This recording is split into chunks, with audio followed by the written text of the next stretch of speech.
going to record this. There'll be polls today, and if you have any questions at the end, please feel free to contact me either on my email, which I'll give at the end, or type in the box, and I can answer them as best as possible. All right, on with the show. Here we go. So today I'm going to be looking at board recruitment, and most of the content is coming from the GLFW, which hopefully you should all have copies of. If you don't, we can get them to you, and it's around board recruitment. There's also some other key publications in the section I'll be referencing, including the Sport and Recreation Alliance's very own Principles of Good Governance, which, to be honest with you, are very similar to the GLFW. Okay, here we go. Yes, I am showing you a picture of the Avengers. This is not a mistake. And you are well within your rights to question why I'm showing you a picture of the Avengers. Well, they are actually a really good model in terms of board recruitment. And the first couple of films focused on the recruitment process to bring them together as a unit to save the world. So they spent a bit of time. Whilst the tasks of recruiting may seem difficult and almost superhuman, like the Avengers, it's important to take time, find candidates with the right values, skills, attitude, and commitment. After all, though this is a volunteer job in most cases, being a board member is a crucial leadership role. These folks you're getting on board are going to be responsible for the financial and cultural well-being of your organisation. So why spend time to get a superhero team together? These people are going to be defending and promoting your mission, as well as acting as key spokespeople and possibly driving fundraising too. For small volunteer-led organisations, the board will be managing the day-to-day operations as well.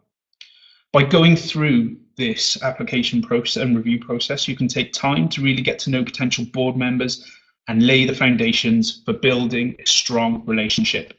This is critical since the new recruit will become a very active member, an immediate board family or team, which will be working to leading your organisation for 1 to 2, 3 years. It's not about filling seats. I know we've all been guilty of that.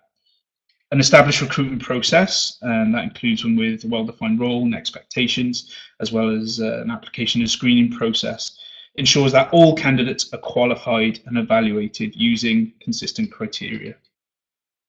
So it won't come down to a question of a referral gone wrong, and even worse, an awkward situation where there's a desire to uninvite a candidate who turns out to be a bad fit or poses any potential conflicts of interest. Finally, this is not a one-time exercise. You are building a long-term relationship. Although you may be thinking about filling a one-person gap right now, there'll always be a turnover on the board. So it's important to have a process in place rather than a stopgap measure. Whilst you want to revisit the specific criteria on a regular basis to ensure they suit your needs, having a solid recruitment process in place takes the pressure off. And if your process includes maintaining ongoing application and leads, you may be able to jump straight to the screening process when a board position becomes available. And we know it can be very, very difficult to sometimes recruit the right member for the board. So whether you're a staff person coordinating the recruitment process, as you may be today, a board member helping out to fill the gap on your board, or a member of the nominating or board development committee, it's important to follow a recruitment process to ensure that you identify, assess, and choose the right candidate. It's a very important job. So you may have your Robert Downey Jr. or Scarlett Johansson on your team, but it is my hope that this webinar will help you with strategies to find your potential Chris Hemsworth or Hulk.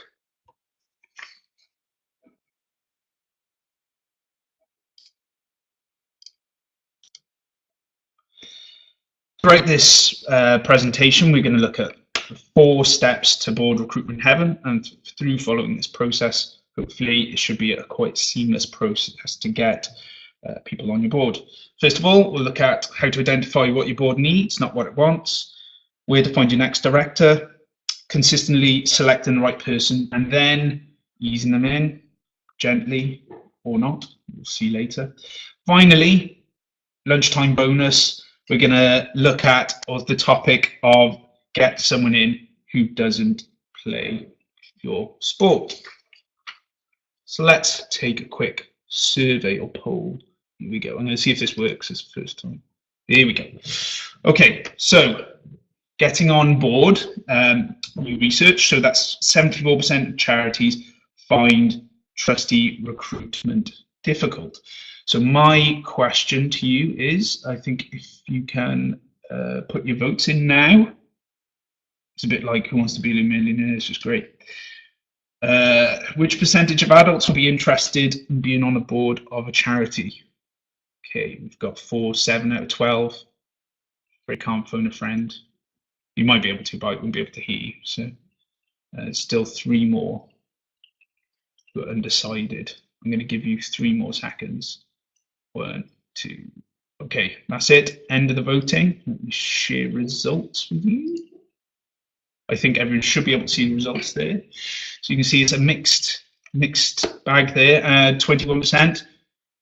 Quarter of you have gone for that. 11%, 1%. The actual apologies for that. There seems a fire alarm going on. The actual answer is it's 21% of British adults say they'd be interested in being on the board of a charity. So it's not necessarily the problem is with the trustees, or it's more, or the charities. It's more a problem in the poor recruitment practices that potentially we have.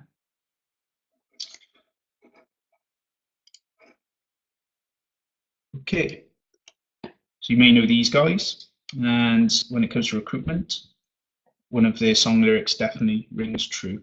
The Rolling Stones once said, "You can't always get what you want, but sometimes you get what you need." And the things that you need in your organizations mainly based down in skills. And this is true in the GLFW, where we recommend that all boards move towards appointing a skills-based board with a good balance of elected and appointed directors. Appointments should be made on the basis of competencies, knowledge, skills, and experiences, and this will put you in a better position in terms of creativity, which is particularly useful for generating your goals and objectives. Also, with the right skills balance, a skills-based board should be working collaboratively, guiding one another with a different expertise, and this should help to make strategic aims easier to reach. So the first step would be to do a skills audit,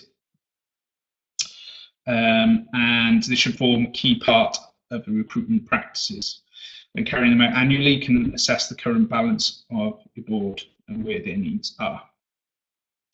You can also then identify gaps and training needs. So as well as the recruitment process, it can also be really useful to actually upskill rather than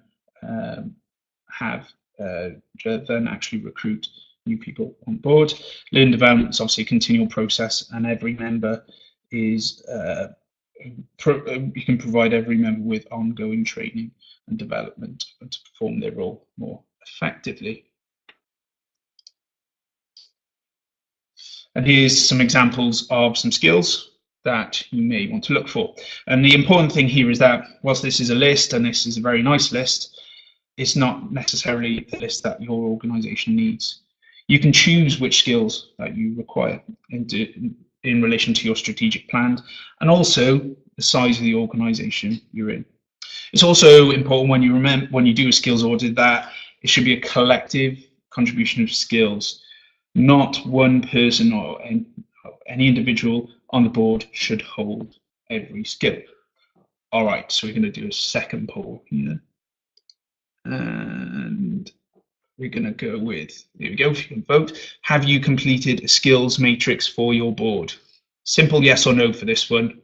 You can be honest, we're all friends here. If you haven't, that's fine.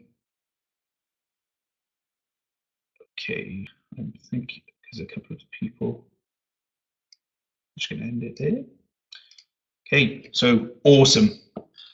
you guys are on top of your game. So 90% if you have there. If for instance you want help with the skills matrix or a different way to do it, we can provide you with a link to the skills matrix on our website, and I've done it several times. Here we go. And I've done it several times with a lot of lower funded boards, and it's been extremely useful. I am going to show one more. I promise this is the last time I'm going to show these guys. Again, I think it's a good point of reference. So for your board, what you require is potentially something like the Avengers. We're 8 to 12 people on the board. They're a diverse bunch. Serving your community you want to reach, obviously with the Avengers, maybe not. It's up to you if you want to recruit a raccoon or not. But one thing they didn't get quite right was the succession planning. And without spoiling the last movie too much, the Avengers weren't too good at this. So something for you to think about. And there's more about this topic on the board in the webinar, Board Diversity, by my extremely knowledgeable colleague, Hayley Foster, which has been recorded and is available for your enjoyment.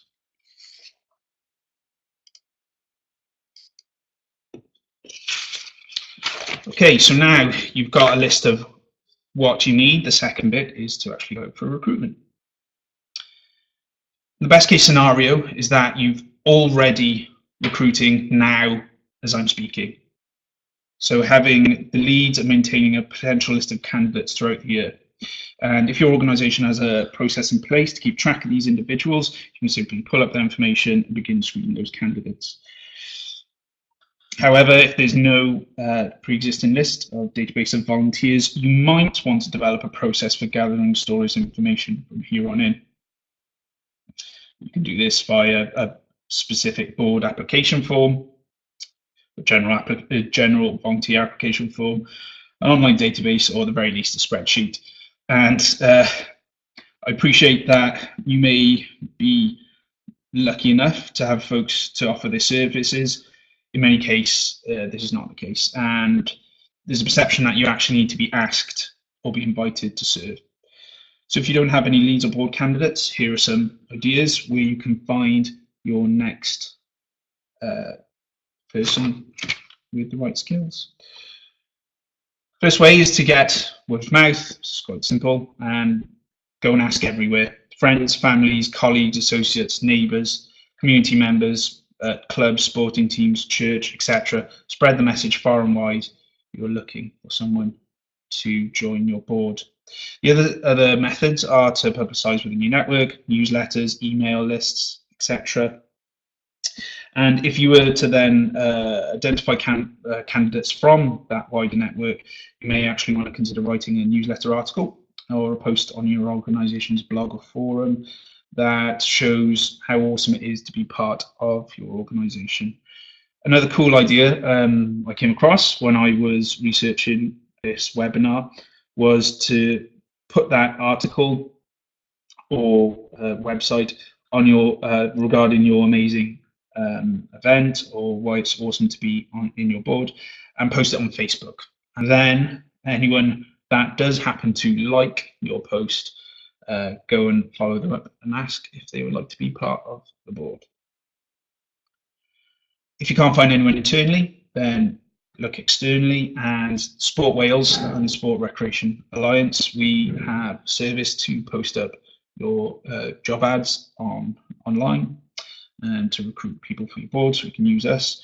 And there's also an awesome board matching service available through Acorn and the WSA, and I'll give you more information on that in a moment. However, if you're going to recruit for a specific role, so you're going to have to look at platforms that are best fit for that for the person that you are looking for. So for instance, if you're targeting a female non-executive director, then it's useful to reach out to networks that are specifically targeted to this demographic, such as women on boards or women in sport. Lastly, once you've found that platform, it's important you use the right language.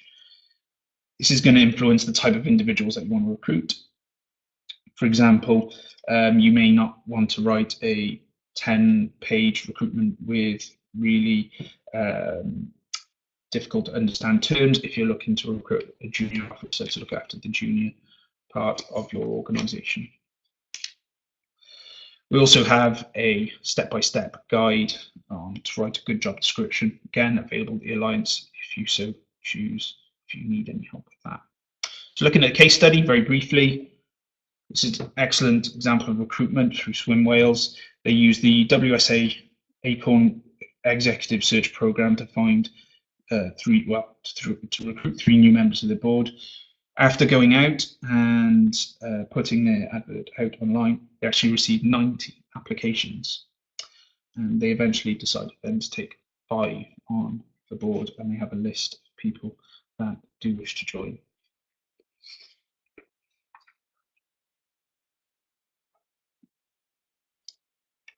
Okay, so you've identified the skills, you put your recruitment out there, you've now got a list of people that you want, or a list of people that are suitable to join your organisation. The next stage then is to have your selection process. And it's really useful here to have a recruitment policy, as it's a good way to help maintain your recruitment processes and also show your commitment to transparency to external stakeholders. They should be robust and open, meaning that you should help maintain your diversity and representation on your board. So I spoke earlier about the importance of board composition with the Avengers. We recommend you reviewing your policy every 3 to 4 years so you can maintain your standards and keep up to date with a wider landscape. Think of this application process as if you are almost hiring an employee, but also you want to get to know the applicant as well as the applicant just wants to get to know you to see if there is a fit. I'm going to do another survey here. I think it's this one. There we go. Okay.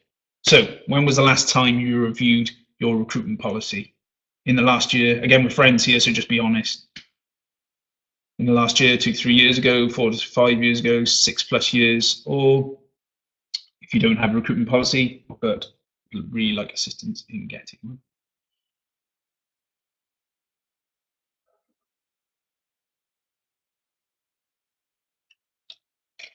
Okay.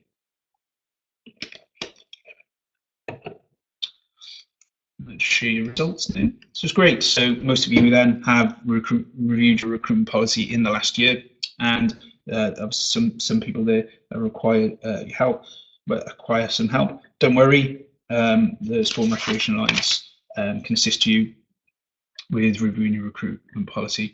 And again, my contact details will be at the end, and you're more than welcome to contact me to get any assistance. Okay. So you've got your candidates, now you need to determine if there's a fit.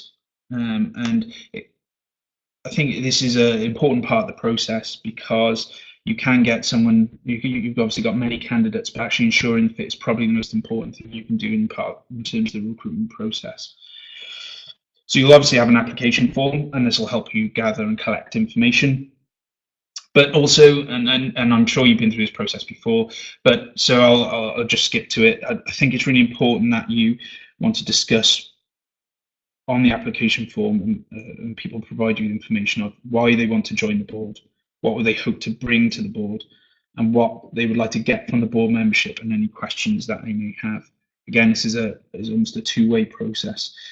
And although you may have board members that may refer colleagues or friends, as I said earlier, it's important that all candidates or prospective candidates go through the full application and screening process, just to ensure consistency and to avoid any conflicts of interest or potential further issues down the road. When you go for the interview and screening process, it's great if you actually have a process that is consistent through all candidates. And through this process, you can hopefully get a better match of people's skills, their experience, needs and opportunities in the organisation, and to improve the quality and the safety of the programmes of the services in your community. You want to get the right people on board here. and then also to reduce the risks of liability for both people and your organisation. So when you're there in the interview and you're grilling some poor volunteer who's decided that they want to so now giving up their time in order to better your organisation, you want to develop a standard set of questions that should include questions around skills and job descriptions, etc. It's also worth to start the interview with all overview of the selection process. They know what they're getting themselves into.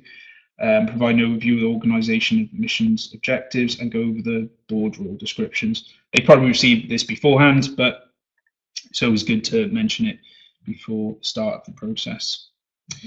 Again, create a form here, which is to document responses consistently across all applicants, should there be any cause for dispute. After you develop that, then you get down to your shortlist. So we're talking your top 2 or 3 here. And some organisations, I haven't done my research for this, actually invite these members then to attend a board meeting. During the interview process, you probably only meet 1 or 2 members. So this is a great opportunity for the whole board to meet that person and to see if there's a fit on both sides. And not just in terms of skills, but also attitude and personality. Once you've eventually decided you've made your choice with your candidates, then it's always great to obviously give them a call and a letter to say, well done, we'd like you on the board. Oh, we seem to have lost the sound completely. Is anyone else having issues with sound at the moment?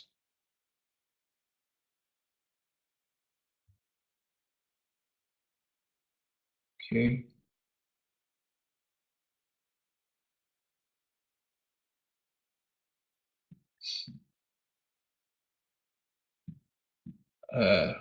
Okay. So Paul, I would like to help you. Maybe if you try and restart and rejoin, and hopefully I know you can't see the problem soon. Okay. 2 seconds.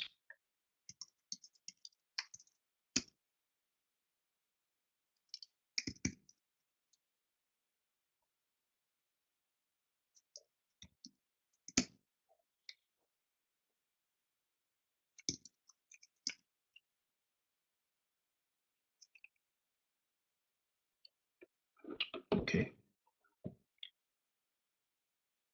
Okay, I'll continue there, Paul, if you can try restarting it.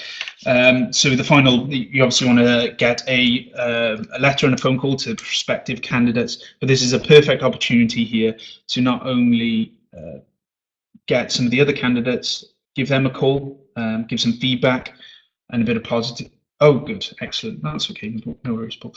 And to give them some feedback, and at the same time then, offer potentially get them on a list as well, so that you may recruit them in the future. The chances are that if they've got through to your shortlist, that they are really good, and you'll probably be seeing them around in the sporting landscape in the future. Therefore, it's really good to keep a positive experience going through your recruitment process. Okay. So, congratulations. Woohoo! There you go. Fireworks. You have now selected a new board member, but the process isn't quite done yet. Sadly, you'll have to now induct that board member just to make sure that they're ready to take on their new role. And this orientation format can be done through providing a welcome package of information, an orientation video, a presentation or a training session. You may want to share some of the videos that here we've been making at the SRA in order to give them an insight into the governance process. There's 2 arguments here, what forms of induction you should make. There's the immediate one where you just lump a load of information on, or you just give it to them over time. Personally, I think you need to use a mix of the 2.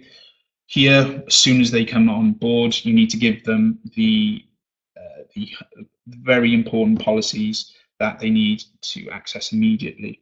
For instance, given the list here, code of conduct, where they have the set roles and responsibilities, rules and behaviour, your terms of engagement, which lay out conditions that individuals must agree to before they become board members, such as things like conflicts of interest, data protection rules, expenses, etc. And the governing document, so how your organisation is run, is also useful here. If you're constituted as a company, this will be your articles, or if it's a charity, it will be your trust deed. Your board recruitment policy, which they should have a very good insight into going through this process. And again, just to re-emphasize, the conflict of interest policy sets out to protect the integrity of the organisation and decision-making process. And again, if you can update this on an annual basis, that is great. Then you can, after you've hit them with the hard stuff there, then you can ease them gently. So your soft induction will be staggered over time, and I think this is the difference between a very good organisation and an excellent organisation when in terms of board recruitment, is that you have an overview, you give them, drip feed this information slowly, that makes them feel more welcome over the coming years. So for instance, there we go, the points there in front of you, so the overview of the organisation, your organisational chart, who is where, the annual reports, strategic plan, your most recent your newsletter. They probably need to get up to date on what's happening, and schedule board meetings, locations, annual meetings, any other events, so they can prepare in advance. It's also very useful to give them a list of contact information, because you can imagine at the start when you're thrown in on the board, there may be lots of questions you need to ask and different people to ask. So having this information is vital. Okay, that is the board recruitment process. We're now on to the bonus round. So you can start off with a poll. Here we go. Nice image, I'm sure. And the question is, you have a look at that. What is the name of that sport, the image I just shown you? Is it golf, football, foot golf, or it's not a sport, someone fetching the ball, they've accidentally kicked over the golf course from the neighbouring football field?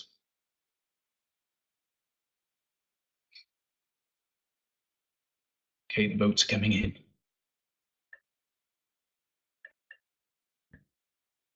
I'll give you a couple more seconds, and the voting's ended. Okay, I'll share the results. Okay, so that is foot golf, although I can understand how that would be misunderstood as someone fetching the ball they've accidentally kicked over from a golf course from the neighbouring field.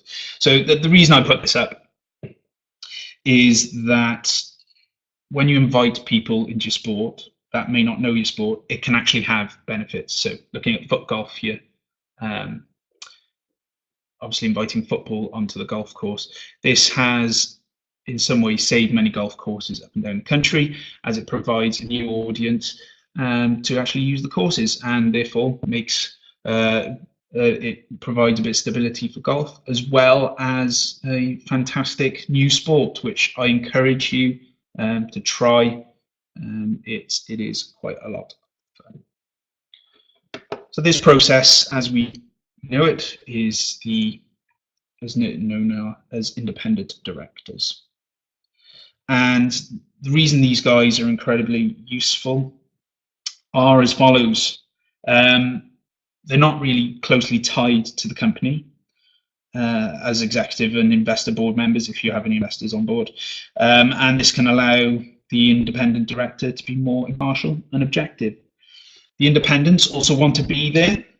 They've gone through a relatively, or hopefully a very stringent recruitment process, and they want to be fully engaged. Independents bring expertise where you have room to grow.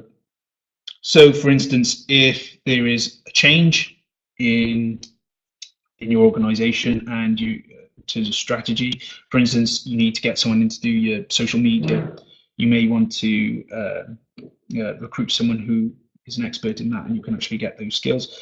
you may be on a golf board and you may want to start foot golf, so you're going to need someone from football to potentially fill that gap. But it's really, really useful when getting a skill set that you're not too familiar with.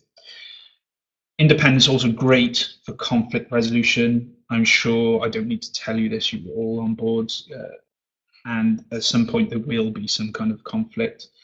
It's happened, it's human nature, it happens on every single board. By having these people in place, it's a great chance. They can be almost like a bridge builder for difficult situations. And lastly, independents can mentor and share their network. And what do I mean by this? If you are on the board and you have a CEO or just any operations, they can actually use their network to transfer some of those skills over to the executive team. So, for instance, again, if someone is required to up their marketing skills, the CEO or the marketing director, then it may be useful then to actually bring independent and their network in order to upskill your team. Okay, with that in mind, and a poll. Here we go. Which one of these organizations is still trading? Wait there, wait there, wait there. Sorry. And everyone's jumped the gun there. Right, there we go. Let's go, go, go. Okay. Is it Blockbuster, Netflix, or both?